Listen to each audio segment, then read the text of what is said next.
Bonjour, nous sommes en 2018 dans le site de l'Institut Docteur Angélique dans une série de vidéos de théologie mystique, cette théologie qui regarde la croissance de notre amour pour Dieu et pour le prochain. Donc dans une série de vidéos consacrées à ce qu'on appelle les 7 dons du Saint-Esprit. C'est cet esprit qui est subtil, très doux, qui viennent lorsqu'on aime Dieu et qui viennent orienter la charité selon diverses dimensions qui viennent du Saint-Esprit. Et j'en suis rendu ici, dans cette vidéo, à ce qu'on appelle le don de science. Donc le don de science, on le voit, une nouvelle fois, c'est encore un don qui vient informer manifestement l'intelligence. Finalement, si on résume un petit peu, on pourrait dire que 4 dons du Saint-Esprit vont orienter l'intelligence donc surnaturelle dans sa foi, à savoir le don de sagesse, qui regarde spécifiquement Dieu en lui-même. C'est la science des sciences. Évidemment, c'est le sommet. Le don d'intelligence, qui est cette intelligence du cœur, qui comprend, parce qu'il comprend son bien-aimé, qui est la Trinité, qui comprend les intentions de la Trinité, et qui veut s'y conformer. Donc c'est un don à la fois de compréhension, mais aussi pratique, ce qu'on appelle l'intelligence du cœur, pour résumer. Il y a le don de science, enfin. Ce don de science qui sera prolongé par un 4e don que je verrai dans la prochaine vidéo, le don de conseil, qui organise les actions pratiques. Et le don de science, manifestement, eh bien, lui aussi, il vient informer l'intelligence, tandis que les 3 dons, qui s'appellent force, piété et crainte, eux, touchent davantage à l'affectivité spirituelle, ce qu'on appelle la volonté. Et donc, il faut se demander, qu'est-ce que ce don de science a de spécifique par rapport aux 3 autres dons intellectuels ? Bien, pour le comprendre, je crois que le mieux, comme toujours, c'est qu'il faut se servir des analogies dans ce qu'on connaît habituellement. Ça veut dire tout simplement le domaine de la science, de la sagesse, de la philosophie. Qu'est-ce que c'est qu'une science actuelle ? Une science, c'est une connaissance organisée, une connaissance rationnelle, qui peut être plus ou moins précise. On parle donc des sciences dures, par exemple, la physique. Pourquoi c'est une science dure ? Parce que si je lâche cette télécommande, à 100% des cas, elle va tomber. C'est comme ça. C'est une loi universelle. Tandis que si je donne un coup de poing dans la figure d'une personne humaine, eh bien c'est pas vrai qu'à 100%, elle va réagir en m'envoyant un coup de poing en retour. Dans le cas des personnes humaines, eh bien il y a une souplesse de comportement. Certains, comme Jésus par exemple, lorsqu'il a reçu une gifle, disent « Pourquoi me frappes-tu si j'ai mal parlé ? Dis-moi ce que j'ai dit de mal. » Il agit simplement comme cela, par la vérité. Et d'autres tomberont en larmes, et d'autres au contraire, par la violence. Donc, la psychologie n'est pas une science dure, on l'appelle une science molle. Mais c'est une science tout de même parce qu'elle organise un savoir, ne serait-ce qu'en faisant par exemple des statistiques. Très bien. Donc, avec les sciences, on peut dire qu'on peut connaître toutes les réalités du monde. Le chat, le chien, il y a une science des vaches, etc. Ne serait-ce que de manière spéculative pour connaître leur psychologie, mais aussi de manière pratique pour les élever. C'est une zootechnie qu'on apprend en agronomie. Le problème des sciences, c'est que quand je connaîtrai la totalité de tout ce qui est connaissable sur Terre, y compris l'être humain qui est l'être, la réalité la plus sublime qui existe sur Terre, nul ne peut le nier. Comprendre un être humain qui est un univers à soi tout seul, spirituel aussi, c'est tout de même beaucoup plus fort que de comprendre la psychologie d'un animal qui nous est très proche tout de même, qui est très adorable, un chien. Mais un chien, malgré tout, ça a toujours à peu près le même comportement, avec des nuances, attention, ça a une vraie psychologie. Quand je connaîtrai tout cela, avec souplesse, en collant à la réalité, il me manque quelque chose. Ça veut dire tout ça est vain s'il me manque quelque chose, disait Aristote. S'il me manque une science qui est au-dessus de toutes les sciences, qui donne l'explication de tout ce qui se passe sur Terre, la raison de tout, et qu'on appelle la sagesse. La sagesse répond à 3 questions. D'où est-ce que je viens radicalement ? Est-ce que je viens du néant qui a évolué ? Ou est-ce que je viens d'un créateur qui m'a voulu pour moi ? La réponse est tout de même importante. La conséquence, c'est que, en fonction de cette première question, on va se demander qui suis-je profondément ? Est-ce que je suis juste une vapeur légèrement consciente qui disparaît comme l'éclair ? Et dans ce cas-là, profitons-en, puis dès que la maladie arrive, on se suicide. Ou est-ce que je suis voulu par un créateur avec une âme immortelle qui passe un certain temps sur Terre pour aller dans un autre monde ? D'où la troisième question, où est-ce que je vais? Est-ce qu'il y a une vie après la mort? Ou est-ce que c'est le néant? Cette question de la sagesse, on le voit, eh bien, elle donne sens à toutes les sciences. Toutes les sciences sont vaines au bout d'un certain temps et se terminent dans l'angoisse lorsque, ayant appris tout, on se retrouve vieux et qu'un jour on a un AVC, qu'on oublie tout d'un seul coup. Alors que si on sait que cette vie a un sens et qu'on retrouve de l'autre côté tout ce qu'on a appris, c'est tout de même différent. Eh bien, cette analogie que je viens de prendre en philosophie, là, on peut l'appliquer tout à fait dans le domaine de la théologie et des dons du Saint-Esprit. La sagesse, donc, pourquoi elle a comme objet Dieu lui-même, avec son fruit direct qui est l'intelligence, parce qu'elle comprend les intentions de Dieu sur nous, mais parce que c'est l'objet le plus sublime, celui qui donne l'explication de tout. C'est donc bien la science des sciences qui connaît Dieu lui-même dans sa Trinité. À partir de là, je dirais, forcément, puisqu'il est l'auteur du monde, tout va se déduire en théologie. L'intelligence, elle est très proche de la sagesse. Pénétrer les intentions du cœur de Dieu, c'est tout de même en rapport très proche avec connaître sa vie intime trinitaire. Mais c'est tout de même déjà quelque chose qui est issu de la sagesse parce que Dieu n'a pas toujours créé. Il est d'abord éternel. Il est lui-même. Et c'est ensuite qu'il décide, parce qu'il est ce qu'il est, de créer des petits anges, des petits êtres humains, etc. L'intelligence va le manifester. Il avait une intention et l'intelligence va répondre en théologie. Son but unique, c'est de faire partager son bonheur à ceux qui veulent bien l'aimer. Et pour cela, il faut devenir tout humble et tout amour parce que ce Dieu infini, on ne peut pas le voir et donc partager son bonheur sans mourir à soi-même. Voilà l'intelligence théologique, mais qui va se traduire dans le don du Saint-Esprit par une intelligence du cœur qui n'est pas formalisée comme je le fais en théologien. Là, j'agis en théologien, je suis donc dans une autre forme, je dirais, de sagesse. La sagesse théologique qui résonne, qui explique, etc. La sagesse mystique, elle contemple, elle est silencieuse. Et donc, je ne pourrais pas l'expliquer, sinon je serais silencieux. Donc, je suis bien obligé de le faire en théologie. Quant au don de science, lui, qu'est-ce qu'il regarde? Eh bien, c'est simple, c'est logique. Il regarde les créatures, toutes les créatures. Mais il les regarde, évidemment, à la lumière de Dieu. C'est un don du Saint-Esprit. Ça veut dire qu'on va avoir le regard de l'Esprit Saint lui-même sur les créatures, toutes les créatures. Ça veut dire qu'elles ont le don de science à la même extension que les sciences. On pourrait dire, mais on ne va quand même pas regarder un chien avec le don de science. La réponse, eh bien, il faudrait poser la question à un enfant qui aime son petit chien et lui demander si lui, dans sa foi d'enfant, c'est pas important pour lui de savoir si, après la mort de son petit chien, il va le retrouver de l'autre côté. Instinctivement, il le sait. C'est une question très importante, qui va d'ailleurs influencer le regard qu'il a sur Dieu lui-même. Si on lui dit, comme saint Thomas d'Aquin, que ce n'est rien d'autre qu'un amas de cellules et il retourne au néant parce qu'il n'est que matériel, ça n'a pas d'importance, eh bien, il le prendra mal, beaucoup plus mal que s'il écoute, par contre, les avis de certains franciscains qui disent « Non, manifestement, chaque animal est compté par Dieu. » Et c'est marqué dans l'Évangile, les oiseaux du ciel eux-mêmes sont comptés. Et vous, vous êtes encore plus important. Mais les oiseaux du ciel sont comptés par Dieu, chacun individuellement. Et donc, ils auront leur récompense d'animaux de l'autre côté. Eh bien voilà un effet du don de science.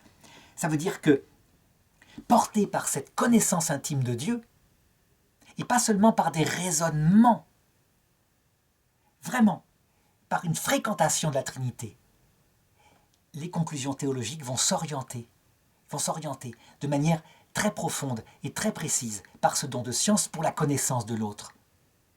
Évidemment, l'exemple que je viens de donner avec saint Thomas d'Aquin, que j'ai opposé à des franciscains, manifeste que le don de science, il progresse en nous.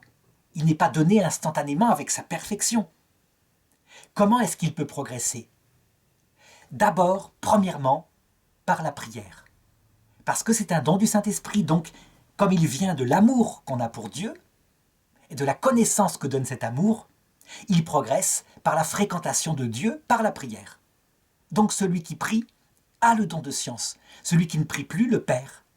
Celui qui a la charité a les 7 dons du Saint-Esprit, parce qu'il aime en acte.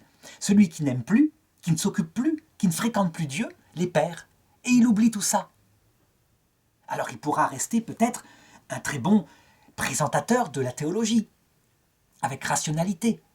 Mais, ce sera un érudit. Ça ne sera pas vécu de l'intérieur. Donc ce don de science peut progresser. Saint Thomas d'Aquin, lui, sur ce point-là, manifestement, eh bien, je pense qu'il n'est pas allé assez loin dans la fréquentation du Saint-Esprit. En tout cas, son raisonnement théologique n'a pas été contourné par l'apport du Saint-Esprit. Lui, il raisonnait en disant, par la philosophie, les animaux ne sont faits que de matière, puisqu'ils n'ont pas de faculté spirituelle. Or, la matière manifestement meurt à la mort, se transforme et retourne dans ses éléments simples, donc les animaux ne survivent pas. Oui, mais c'était peut-être oublié que, en fait, on ne connaît pas tout de la matière. Il faudrait penser un petit peu que les animaux ne sont pas des choses, ils ont un psychisme, et qu'on ne sait pas de quelle matière est faite ce psychisme qui leur permet de voir, d'entendre, d'éprouver des sentiments. Certes, ils n'ont pas d'esprit, pas d'intelligence spirituelle, pas de volonté, mais on voit, le raisonnement, là, a été battu par l'intuition des enfants. D'où la parole de Jésus qui disait à propos des dons du Saint-Esprit, « Heureux es-tu, Père, parce que tu as caché ça aux sages et aux intelligents, donc à saint Thomas d'Aquin, le plus sage des sages, mais tu l'as révélé aux tout petits. » D'où le caractère essentiel de ces dons du Saint-Esprit. Donc je l'ai dit, il se développe d'abord par la fréquentation de la prière, et deuxièmement, il se développe aussi par le travail théologique. Ça veut dire que, sans séparer cette prière, eh bien, chaque chrétien est appelé à réfléchir à sa foi, à peser le pour et le contre, à se servir, comme le faisait saint Thomas d'Aquin, de toutes les données de la science quand elles sont évidemment sûres, pour mieux réfléchir à sa foi. Donc, cette intelligence à la fois philosophique et théologique permettent de faire grandir en précision le don du Saint-Esprit de science. Il n'y a pas d'opposition entre ces trois sagesses, elles collaborent ensemble. Et c'est là qu'est sorti des grands théologiens, des grands explicateurs de la foi, qui en même temps vivaient du Saint-Esprit et qui ont répondu à la question des animaux et qui y répondent de plus en plus. Alors, avant d'aller plus loin et de développer certaines questions développées par saint Thomas d'Aquin sur le don de science, je voudrais, comme à chaque fois, poser la question, quel est le saint parmi les saints canonisés dans l'Église ou la sainte qui a le plus manifesté ce don de science? Eh bien, en regardant la vie des saints, je dirais que presque tous le manifestent évidemment, mais particulièrement, je voudrais regarder ce que dit saint Dominique, le fondateur des Dominicains qui a vécu au Moyen-Âge, mais aussi comparé à ce que dit sainte Faustine, qui est une religieuse polonaise que les Polonais essayent de faire accepter comme docteur de l'Église, une petite religieuse qui a écrit un journal. Et je voudrais confronter le don le don de science dans ces deux saints. Saint Dominique, c'est donc un Espagnol, c'est un frère, un religieux, qui à l'occasion d'une ambassade en France se rend compte que le sud de la France est atteint par une hérésie gravissime. À savoir que on leur a dit, et le peuple a fini par y adhérer, ne serait-ce que par rejet des clercs de leur époque qui sont souvent richissimes, ventripotents, très vaniteux. On leur a dit que, en fait, il y avait deux dieux. Un dieu du bien qui avait créé l'esprit et un démon qui avait créé la matière. Et que tout le malheur du monde venait du travail du démon qui luttait contre ce dieu du bien. Et que donc la conséquence qu'il fallait tirer de ça, une des conséquences particulières, c'est que le mariage répandait le règne du démon. Parce que, en donnant la vie à des enfants, on obligeait des âmes spirituelles qui étaient dans le ciel à s'incarner sur terre et à venir vivre dans cette fange qu'était le monde. Et certains évêques, cathares, manifestaient par une grande pauvreté. La matière, ils y renonçaient, mais aussi par une grande chasteté. Ils n'avaient pas de maîtresse, pas d'enfants. Et ça frappait les gens, qui donc se tournaient vers cette théologie.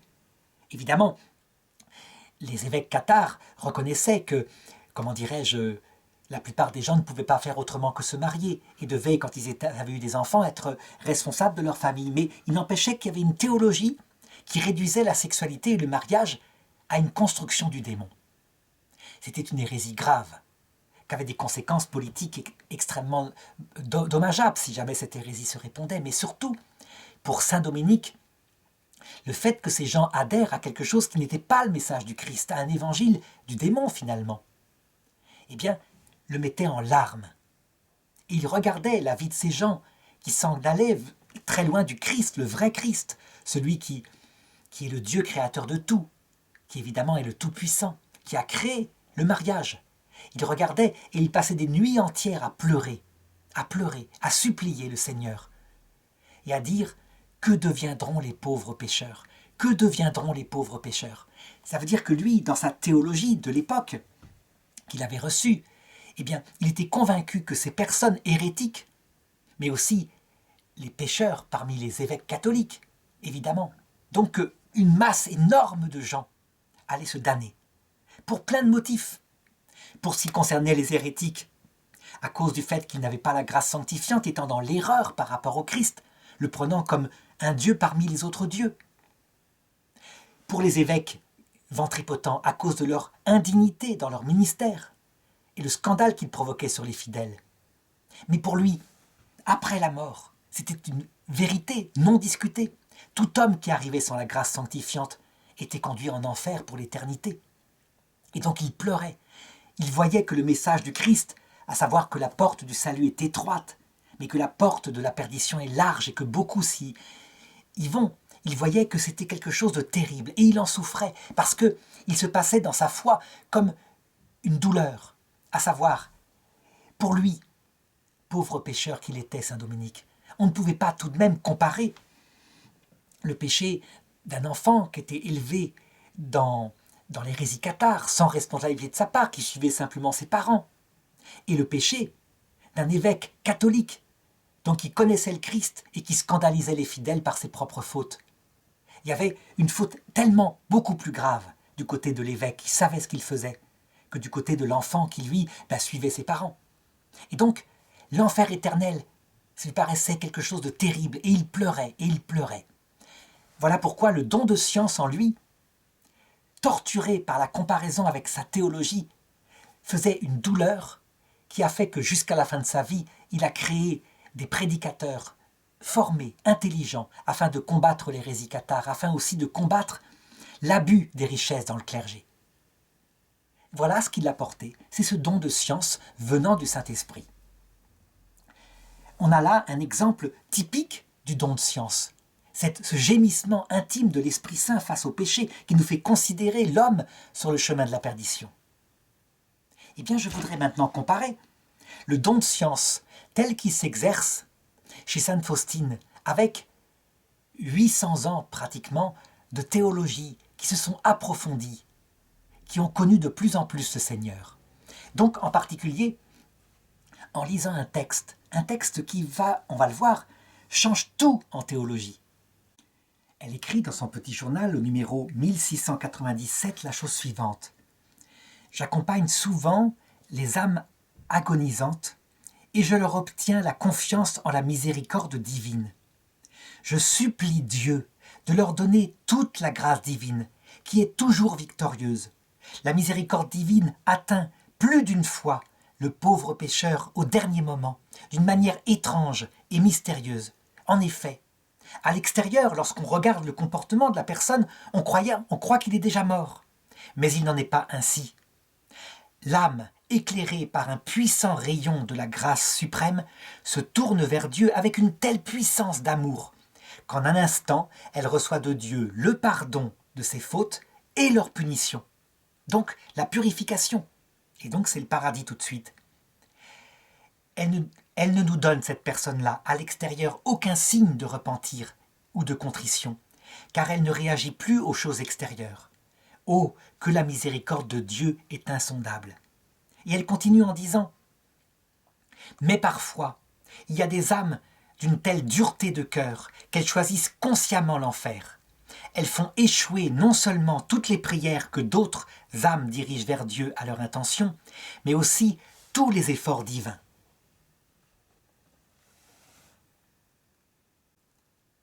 Qu'est-ce qui change ici? D'abord, on le voit, ce qui change, c'est la théologie. Sainte Faustine, elle a vu des choses et elle l'exprime en théologienne. Elle voit que la mort, c'est pas ce qu'on croit, c'est pas l'arrêt du cœur, l'instant où il ne se passe rien. C'est un passage, une grande lumière s'y fait. Et là, beaucoup se convertissent. Elle voit aussi que ceux qui ne se convertissent pas, systématiquement, toujours, Et ça confirme l'Évangile. Ce sont des gens qui le font parfaitement lucidement et en pleine maîtrise d'eux-mêmes. Ils sont même capables de résister à Dieu qui apparaît, donc à l'heure de la mort. C'est ce qu'on appelle le blasphème contre l'Esprit Saint. Jésus l'avait dit. Tout péché, tout blasphème sera pardonné, sauf le blasphème contre l'Esprit Saint, ni en ce monde, ni dans l'autre. La conséquence de cela, quand on réfléchit, c'est quoi? Eh bien, les pleurs de saint Dominique, qui pensait que des personnes seraient damnées parce qu'hérétiques. Hérétiques parfois sincèrement.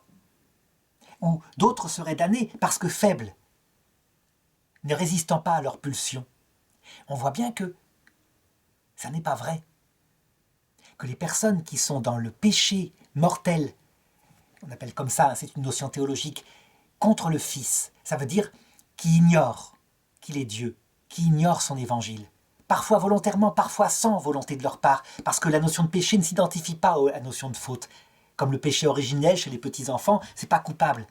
Donc c'est une notion très différente, peu importe, pour dire que ça c'est pardonné par cette grande lumière à l'heure de la mort. L'hérésie disparaît, comme disait saint Paul, à la venue du Christ, balayée par le souffle de sa venue. 2 Thessaloniciens chapitre 2. Quant au péché de faiblesse, la faiblesse disparaît manifestement. Des gens résistent à Dieu lui-même. Ils font échouer les efforts divins. Ce sont donc des gens forts, puissants, de véritables démons qui vont en enfer. Quant aux autres, l'Église catholique, sainte Faustine ne le dit pas, mais l'Église catholique le dit, évidemment. Ils paieront jusqu'au dernier sou, parce qu'ils ne se sont pas encore réconciliés en ce monde. Donc c'est le purgatoire. Un purgatoire, c'est pas éternel, c'est passager. Ça veut dire qu'évidemment que c'est dur, qu'il faut devenir tout pur pour voir Dieu face à face, mais ce n'est tout de même pas l'enfer éternel. Qu'est-ce que ça change au niveau du don de science? Bien, ça change ceci, c'est que les larmes de douleur de saint Dominique, parce que ces gens-là seraient damnés pour l'éternité et ils ne comprenaient pas la justice de Dieu, se transforment en allégresse. Parce que, en fait, Dieu véritablement est juste. Et la béatitude qui dit « Heureux les assoiffés de justice, ils seront rassasiés », on la comprend. Elle va se réaliser.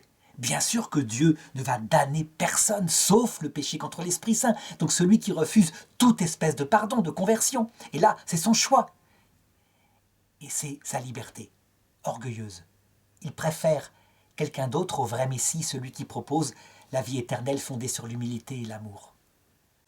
Et donc on le voit, cette contemplation des créatures par le don de sagesse, aussi bien, je l'ai dit, des petits chiens pour les petits-enfants, que des humains pour ce qui concerne ceux qui sont plus théologiens, portés par le don de science, se transforment en larmes de joie, parce que tout d'un coup la lumière vient, que n'avait pas saint Dominique.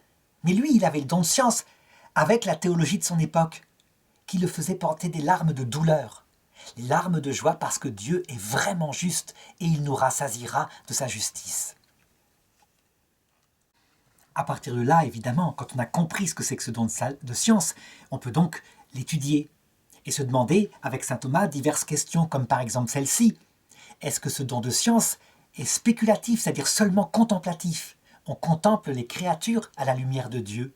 Toutes les créatures, y compris le monde. Est-ce que le monde physique, cette matière corruptible, sera transformée pour peupler l'autre monde ou est-ce qu'elle va disparaître?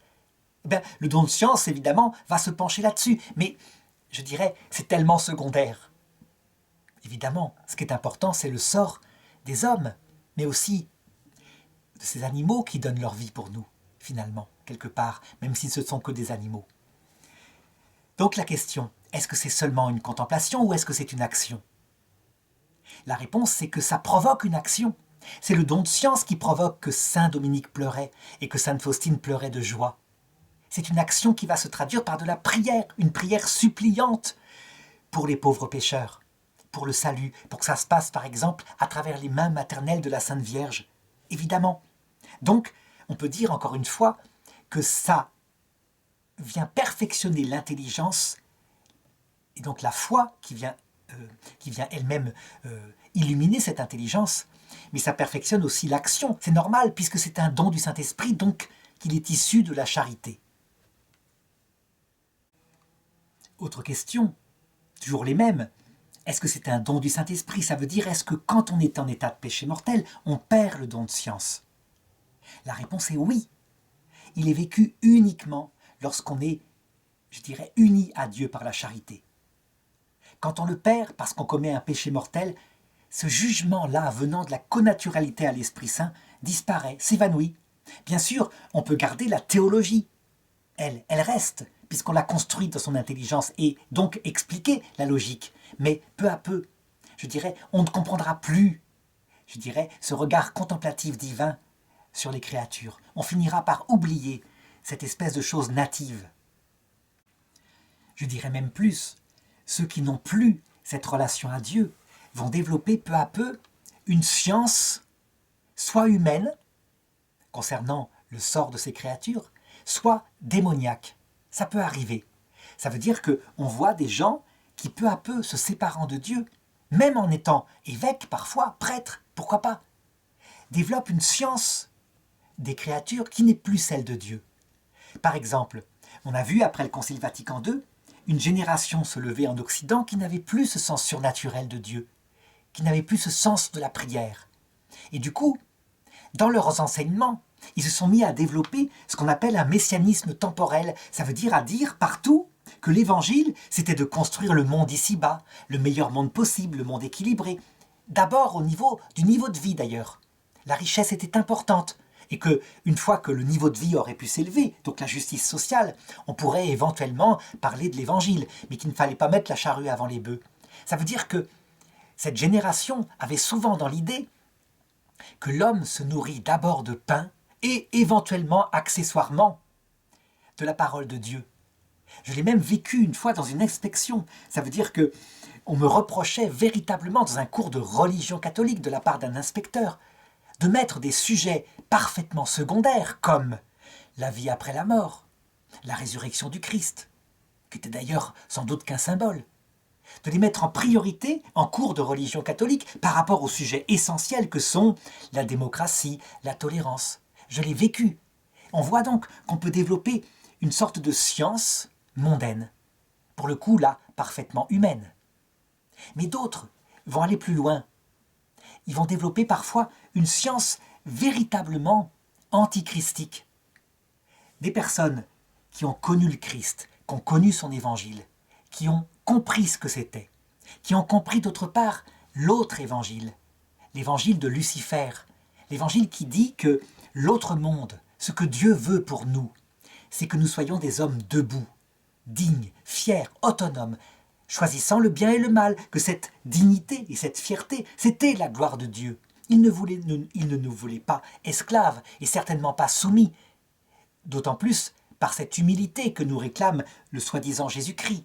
Non, l'homme debout, l'homme libre, l'homme aux yeux ouverts, l'homme qui choisit le bien et le mal, voilà l'évangile du salut.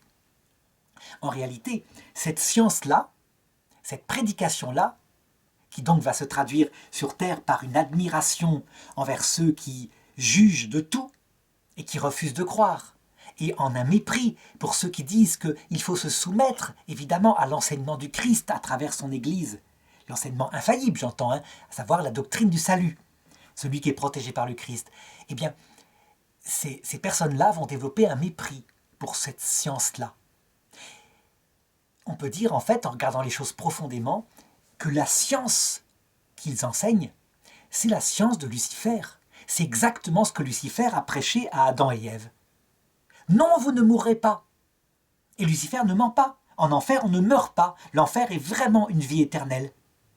Une vie sempiternelle, devrait-on dire, pour être précis. Ça veut dire que on a une âme immortelle, on récupère même son corps, un corps parfait, que Dieu nous ressuscite. Il nous respecte dans notre choix. Donc il a raison, vous ne mourrez pas. Mais vos yeux s'ouvriront. Et vous choisirez vous-même le bien et le mal. Vous serez comme Dieu. Et c'est ça que Dieu ne veut pas. C'est vrai, en enfer, on est le petit messie de son propre monde intérieur. Dans la solitude totale, on n'est privé que de deux choses, d'ailleurs qu'on méprise finalement, à savoir la vision béatifique, quoiqu'on ne la méprise pas tellement, parce qu'on comprend bien qu'elle pourrait nous équilibrer. Donc comme trésor, c'est assez intéressant.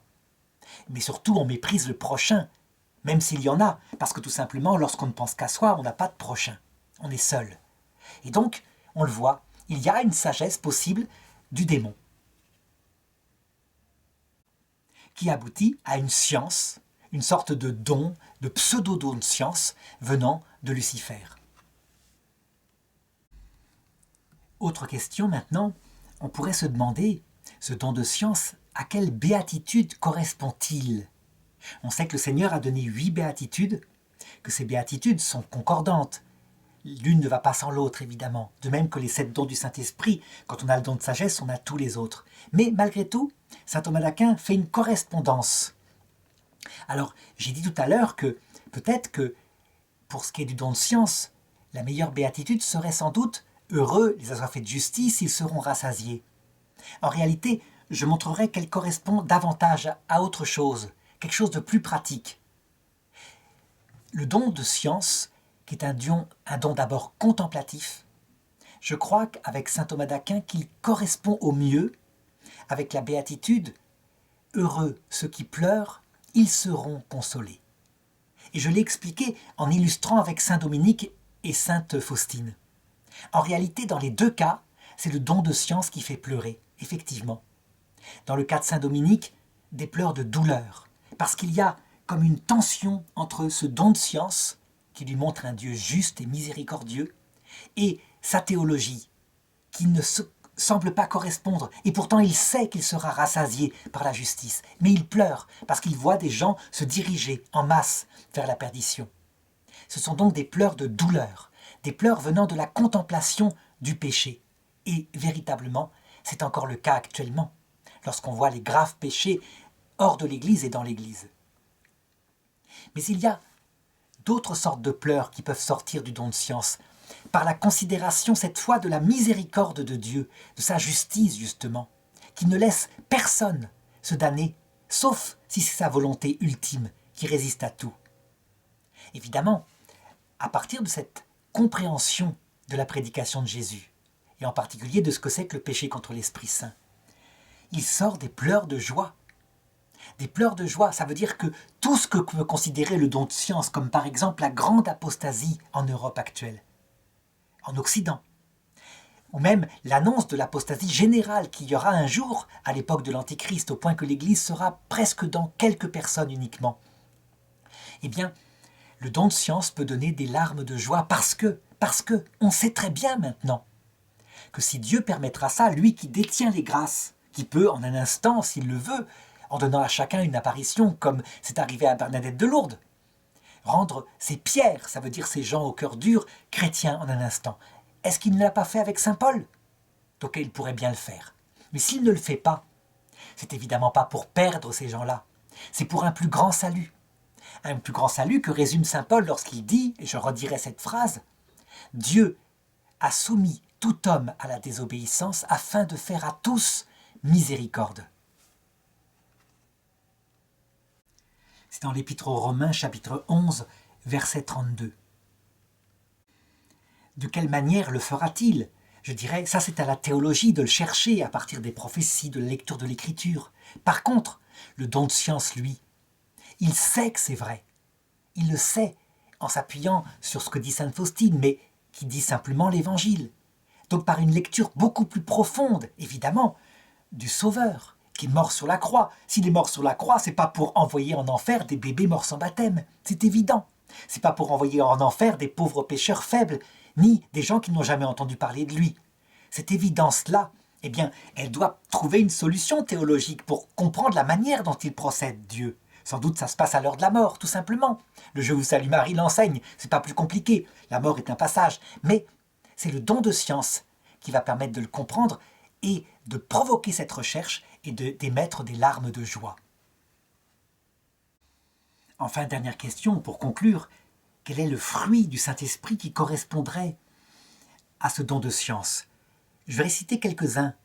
Galates chapitre 5 verset 22, il dit, saint Paul, « Mais le fruit de l'Esprit est charité, joie, paix, longanimité, serviabilité, bonté, confiance dans les autres, douceur, maîtrise de soi. Contre de telles choses, il n'y a pas de loi. » Il y a d'autres passages où il en cite d'autres. En réalité, je dirais, ces fruits sont immenses, gigantesques, et faire correspondre à un fruit particulier ce don de science qui est si divers. qui fait pleurer de tristesse devant le péché, pleurer de joie devant la miséricorde de Dieu, ben on pourrait dire c'est tristesse et joie. Et dans tous les cas, c'est la charité qui augmente, mais c'est aussi la foi en Dieu, évidemment. Je voudrais citer en particulier quelque chose il dit, c'est la confiance dans les autres. Confiance dans les autres.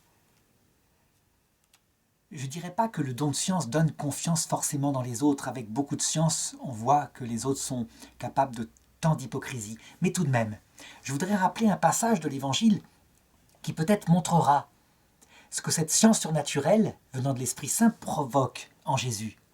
À un moment donné, voilà que des foules viennent à Jésus parce qu'il a multiplié les pains la veille. C'est une foule immense, il y a de tout, des boiteux, des gens qui viennent évidemment pour manger. Et Jésus les voit là qui sont en foule. Il connaît leur âme, il est sans illusion, il sait ce qu'il y a dans le cœur de l'homme.